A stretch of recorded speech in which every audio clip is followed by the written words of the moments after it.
Welcome back to part 2 of my color pencil portrait tutorial. I hope you guys will enjoy. I'm using a little gel pen too, just to give it a little bit more pop. But don't use too much of the gel pen. When you use a gel pen, you can't layer over it. The only thing you could do with the pencil is just spread it or darken it. That's pretty much all you can do. So I wouldn't use the white gel pen until you're completely sure. And there's other things that you can use instead of a white gel pen. Yeah, after I do the face, I usually move on to the body.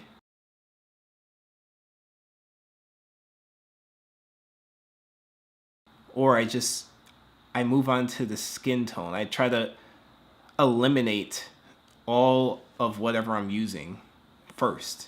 So I'm using all the browns, all the purples. All right, so pretty much finishing up the arms right here. Touching up with the green, and then I'm gonna finalize it with the luminous pencils. I'm gonna press so hard, I'm gonna be burnishing it. It helps to blend in all the missed spots, the white spots of the paper. Want to get all those spots in. You could use a Copic marker to make sure you don't miss a spot. I don't use it all the time. Make sure you use light colors when you use a Copic marker, just to blend in those extra spots. You don't want to use dark colors. It's always good to have tons of light colors first. And don't press hard when you do them. Alright, just started on the hair. All I'm doing right now is I'm just blocking in the majority of the colors that I see first. Like there's a lot of purple in one area. Even though the hair is blue, the hair is not just one solid color. I'm starting with areas that I see different colors in, but majority on the darker side. For hair, I do start with darker colors first. You could do lighter, but I start with darker, but when I do my darker colors, I don't press hard. I use the same type of technique for every part of a drawing that I always do. I do not press hard even for a darker area. It just takes longer for me to build up that area to get darker. It's always a safer route to start light, because you can always change it. And then you can always build up with different colors. If you do a dark layer all of a sudden first, you can't add those other little colors you see in between, just to give it more depth, and it makes it more alive.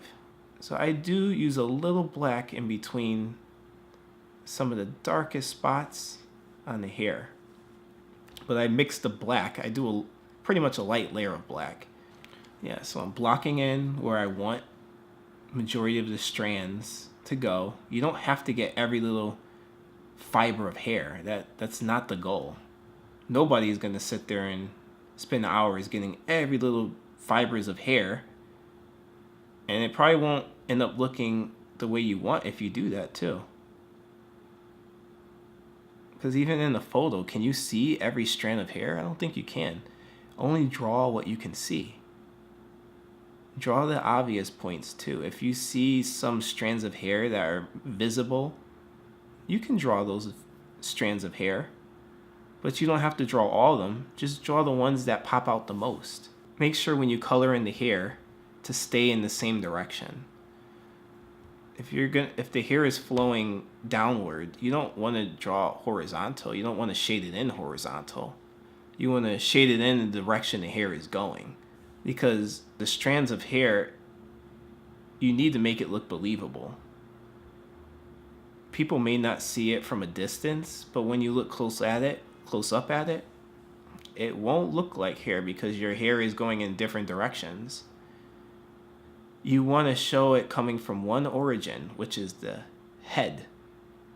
You don't want it coming out of someone, like out of the person's arm, because if you draw horizontal and it's resting on the arm, it's going to look like it's coming out of the arm, right? So you want to draw it in the direction of coming from the head.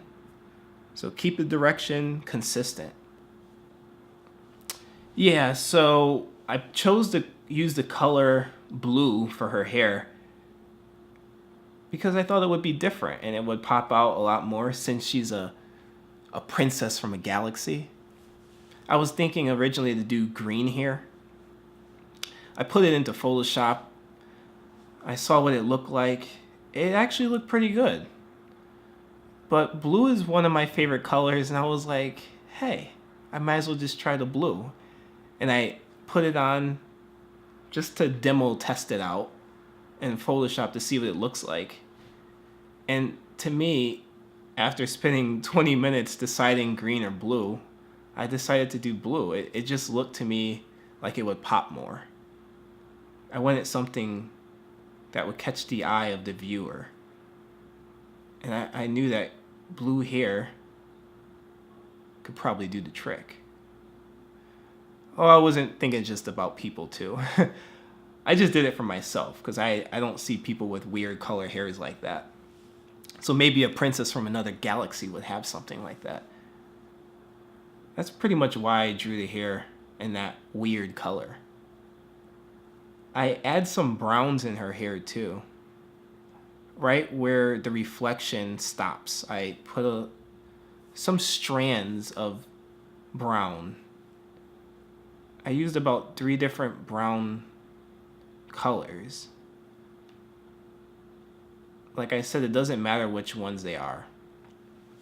You can use any one you want. And same for the blues too. I used pretty much every blue that I owned. And I didn't think about which one to use. I just put any one in there. Art isn't always about doing something exactly correct, because how can art be correct? It doesn't have rules, right? You're free to do whatever you believe. Whatever you see as a vision in your mind, you can do anything you want. I make sure I use the eraser too when I draw hair, just to give it a little bit more of the reflection, that reflection kind of look. I erase a little bit of where I want it to look a little bit lighter in one area. And I'm telling you, these erasers, this eraser right here is very powerful. It can even erase color pencil, not completely, just enough to lighten it. And that's all you need. I'm always into royalty. That's why I thought of having a princess. It could have been just Galaxy Girl. We all want to feel special and royalty in this world.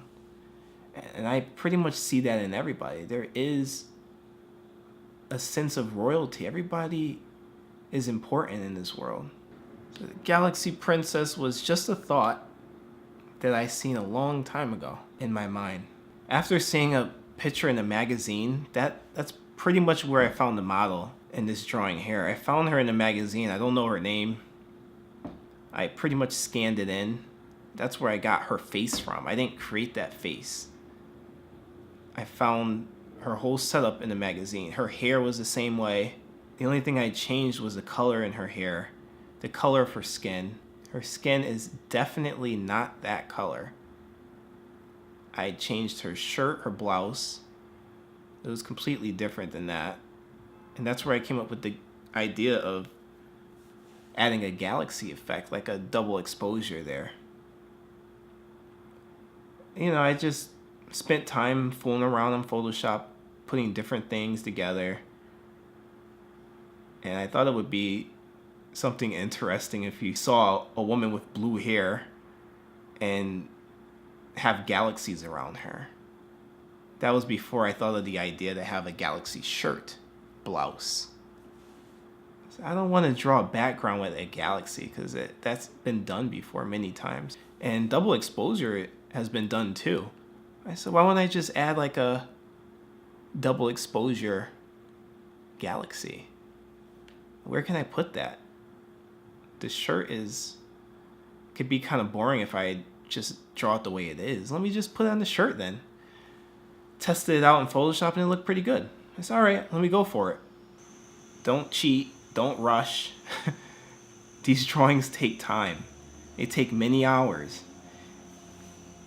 This speed drawing you see right here, it took me, just on the hair alone, 7 hours to do. I definitely don't like to use marker for the hair at all, because the color flow is very inconsistent. Meaning it doesn't have a large surface that's the same color at all.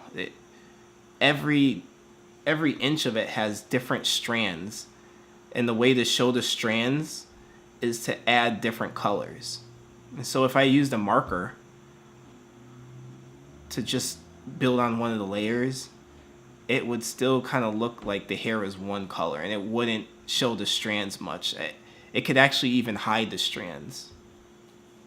So I always stay away from using a marker for the hair. I mean, you can use it, but then your hair looks kind of a little bit on the boring side. You want your hair to look as real as possible. I'm getting ready to set up my tracing paper so I can use my Copic airbrush spray to do the galaxy effect for her shirt blouse. So with the tracing paper, I'm going to use to cover her body, her flesh, what I already drew. I don't want to spray that by mistake. And I want to get as close as I can to the shirt line and her skin. All right, so it's cut out, and I put it back on top of the drawing right there, as you can see. And I tape the sides so it doesn't move, because it's air. Like when you spray it, it's strong. It's gonna blow up, so you want to tape it down. That's what I did there. All right, after I sprayed in the darker tones with the Copic airbrush spray, I blended it in with the color pencils, because you want to have a gradual effect from dark to light. So I wanted to get in between those spots where I might have sprayed with the Copic airbrush spray too much. So I wanted to get in between that with the color pencils. So it took me about maybe 30 minutes to get in between those spots, touch it up the way I want it. After I had that all set, I grabbed some white paint. Doesn't matter what brand it is, anything. But right here I'm using Pro White paint. That's what it says on the jar. Use my paintbrush, doesn't matter which paintbrush. You want to have something with a finer tip though, like a small thin tip.